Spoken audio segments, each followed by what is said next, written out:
Middle east में एक नया मास्टर प्लान बन रहा है जो पूरी दुनिया की जियोपॉलिटिक्स बदल सकता है। तो आखिर ये नया सिक्योरिटी आर्किटेक्चर है क्या और पूरी दुनिया के लिए ये इतना जरूरी क्यों है? ये देखिए, ये है हेक्सागन अलायंस का स्ट्रेटेजिक ब्लूप्रिंट और इसके सेंटर में है इजराइल। इस अलायंस का एक सबसे अहम पार्टनर है भारत। और फिर हैं ग्रीस और साइप्रस जो इसके वेस्टर्न फ्लैंक को सिक्योर करते हैं। दिलचस्प बात यह है कि इसमें कुछ बड़े अरब देश भी शामिल हैं। ये एक बहुत बड़ा रीजनल शिफ्ट है।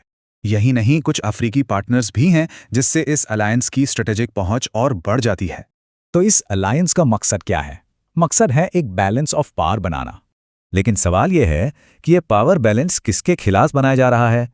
जवाब है ईरान। साफ साफ कहें तो इसका मकसद ईरान और इसके एलाइड ऑर्गेनाइजेशंस को काउंटर करना है। अब जाहिर है इस नए अलायंस से इस्लामिक दुनिया में हलचल तो मचेगी ही। जैसे पाकिस्तान ने इसे फौरन एक एंटी मुस्लिम उम्मा ब्लॉक करार दे दिया। और एक बड़ा डर ये भी है कि इससे सुन्नी शिया तनाव और गहरा हो सकता है। अब जरा इसे एक और बड़े प्रोजेक्ट आईएमएक के साथ रखकर समझते हैं। असल में आईएमएक्स और हेक्सागन अलायंस ये दोनों एक बड़े ग्लोबल स्ट्रेटजी के दो पिलर्स हैं। और इन दोनों इकोनॉमिक और स्ट्रैटेजिक पिलर्स को कौन जोड़ता है?